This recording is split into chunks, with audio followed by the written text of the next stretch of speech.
So Tim Hunt said the problem with girls is that you fall in love with them and they cry when you criticise them. He admitted being a chauvinist pig, but does that excuse his comments? Well, with us is columnist and broadcaster Milo Yiannopoulos, as you can see, and also Dr. Emily Grossman, who is a maths and science teacher and tutor. Who'd like to start, Doctor? I think the issue here is that his comments are irresponsible in an environment where there is such a strong gender imbalance still in the sciences. I work as a teacher and tutor, and I am really passionate about encouraging young women, girls at school to study science, to go into sciences, and there's still an environment where a lot of young girls still feel that science isn't for them. There's a historical reason for that. Back in the Renaissance time, women were told that their brains were too soft to house a powerful skull, that exercising our brains would shrink our ovaries. We're still coming back from that, and we're in an environment where we're desperately trying to dispel these stereotypes, to dispel the image that science and maths is more for boys than it is for girls. And these types of comments, potentially harmless in terms of intent, are actually really reinforcing these stereotypes that we're trying to get away from in terms of encouraging girls to go into science as a career.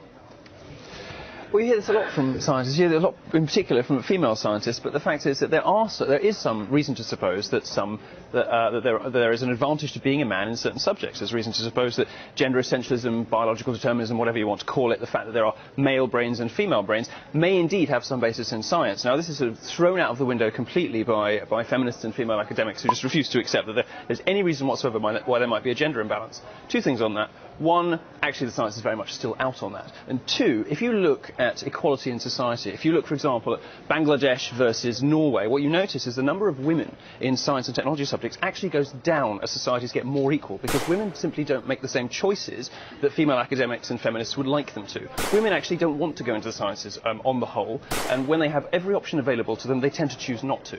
I don't think that's the issue. I think it's about confidence. I think women suffer. Again, we're not talking about all women, we're talking about some women, we're talking about some men, from lack of confidence and from something called imposter syndrome, where we attribute our successes to external factors and we lack the confidence to actually believe that we are good enough to do it. Sorry to interrupt you, but you know, if you're going to get put off a career in science because of an offhand comment from a Nobel Prize winner, how committed were you really in the first place to doing science? I mean, women learn in a very different way. Women learn, again, not all women, but majority of women learn in a way that's supportive, that's nurturing, that's encouraging. I see that in the students that I teach. I see the girls that I teach go into mixed-sex sixth forms and get totally put off because they're in a sink-or-swim environment, they're in a competitive environment, they're too frightened to put up their hands and ask. So we shouldn't have competitiveness in science. Competitiveness in science is bad. We should segregate the sexes, really. That's what you're saying, isn't it? Absolutely not. Much better, in fact, if what Tim Hunt said was exactly true. What you're saying is that gender segregation would be a good thing. You're saying mixed classes, the competitiveness is bad for women. So maybe he's right. Maybe we should separate labs out into female scientists and male scientists. That seems to be what you're saying. It's important for women to be able to compete in a male environment, but it's important to help those women, to support those women in terms of confidence and in terms of self-belief, because women are more naturally self-reflected. Again, not all women, a lot of men are like this too. It's sort of a weird sexist position to take, isn't it? So women can't really take it, so we need to be extra specially careful around them. It's different for gay men and lesbian women? Well, it's brilliant being a gay man because you can get away with murder. You can do anything. I mean, there's the one respect in which identity politics is brilliant. You know, as a gay man or a lesbian, you can basically get away with murder. You can be bitchy, you can be sarcastic, you can be rude and abusive, and you can do whatever the hell you like, and nobody complains. Women, I think, really, you know, until very recently, until possibly the last half decade, it was certainly true that women had all kinds of structural disadvantages in society. That simply isn't true anymore. It's not true, for example, when women go for jobs in science, technology and mathematics. You know, a study came out, I think, 2 or 3 weeks ago in the US saying that women have a 2-to-1 advantage over men with the same qualifications because everyone's so desperate to hire women. The reality that people experience, you know, going for jobs and in the working life is actually that women are sort of structurally advantaged, not disadvantaged. And that's happened very recently. Also to show that out of 65 countries, the UK has the highest discrepancy between confidence amongst boys and girls in terms of how good they feel that they are.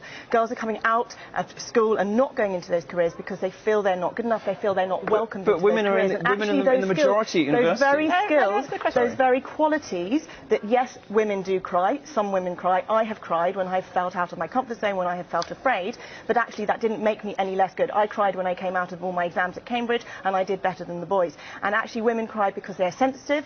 Again, not all women, some women, lots of men too, because they're sensitive, because they're self-reflective, because they're empathic, because they're passionate, and they're willing to take on criticism, they're willing to look at themselves. Excuse me? So Tim Hunt's right.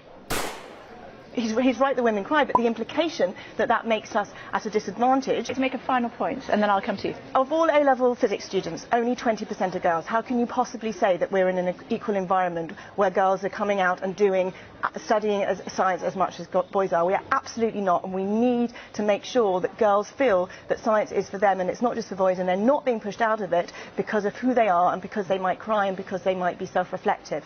But this is based on an assumption that there ought to be some kind of gender parity. My suggestion is that there isn't. We don't complain when women dominate subjects like nursing. We shouldn't complain when men dominate subjects like physics.